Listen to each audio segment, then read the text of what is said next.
Hey everybody, so came down to the farm this weekend and worked on the van Saturday and again today, and I finally got the interior stripped, the oil changed, found out where the transmission is leaking. It's just leaking out of the pan, so I'll have them fix it at the shop when we take it in to get new tires and windshield done.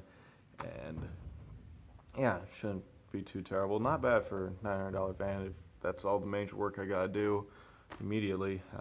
There was some rust damage, which you saw. What we're going to do with that is we're just going to break some sheet metal, put that on there, and go over it with bed liner. So that's a pretty simple fix. We'll do that on both sides just in case, because I know you didn't see in the last video, but on the driver's side there is literally a high school locker shoved up on the bottom, and that's where they kept the batteries for their auxiliary power supply. So yeah, I got a lot of work to do, but we'll go ahead and take a look, and that way you guys can see what the van looks like now. So as you can see, I got rid of most of what they had on the interior. The shelving I tore apart, and now it's going to sit down there for now until I can figure out what I'm going to use it for. They still have the speakers wired in, just kind of weirdly, but we stripped most of the paneling out of the inside, stripped off the ceiling insulation and fabric that they had up there. You can see up in the cab it's hanging down real low, and so we're going to tear that out at some point and replace it. We're keeping the plywood floor for now just because it will make a great template for when I go to cut my floor insulation and everything else I'll put down there, and for figuring out the dimensions of the van. It'll come in handy. Keeping the fridge, haven't plugged in yet, so I don't know if it works. I'm assuming it does. Let me step up in here. So in case you're wondering, I basically have to crawl on my knees in here.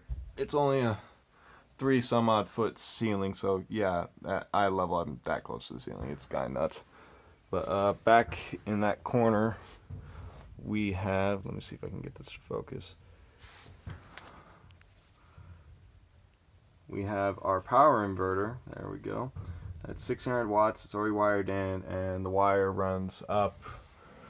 There were LEDs hanging throughout here. There were 3 of them, and then down in this corner we had this little guy, and it's a push remote. Now the lights didn't turn on, so we just disconnected them for now, and we'll work on that later. Yeah, my guess is maybe those are hooked up to the car battery, so maybe, I don't know. We'll just have to see. Keeping the lights though. Free LEDs is always a nice thing. Camera's having trouble focusing. Look over here. So we did have to take the doghouse, this engine cover off this weekend, just to like change the air filter and see how dirty it was. A little bit of credit I'll give to folks who live in the city. The interior of their engines is so much cleaner than anything I've ever owned. Like normally I open up an engine like this and it's filled with mouse crap to the brim.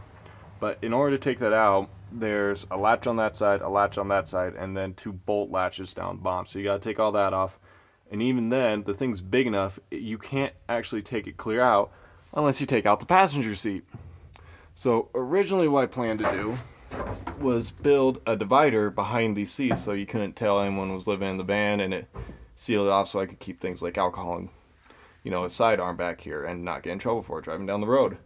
But unless I take that passenger seat out permanently, I don't think I want to do that, because to take this out, you can see it's divided off from the front end, so I'd have to get in through the back anyway to take the seats out. So it'd be a bit of a pain to do that every time I need to work on the engine, especially since I plan on doing most of the work myself.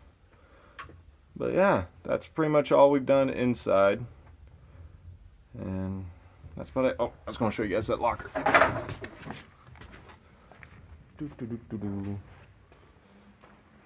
Apologize for the crappy focus. So over here on the driver's side, down at the bottom here, they literally just cut out the side and threw an old high school locker on him. But in here,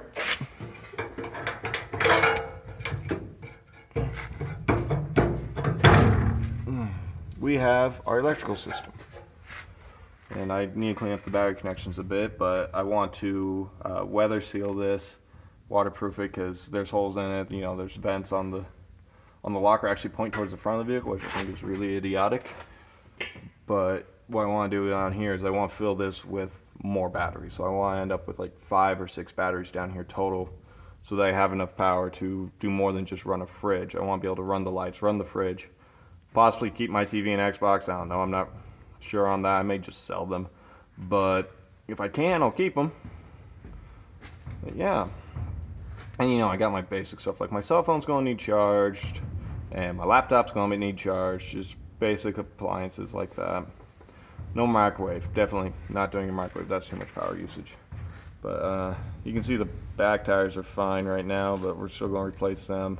We're going to cut this piece out as well and sheet metal and bed line it. Same thing up here on the front where it's rusting real bad.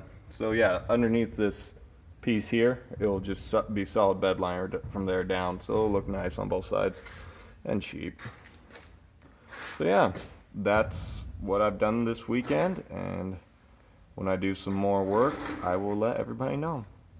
Do me a favor and hit subscribe.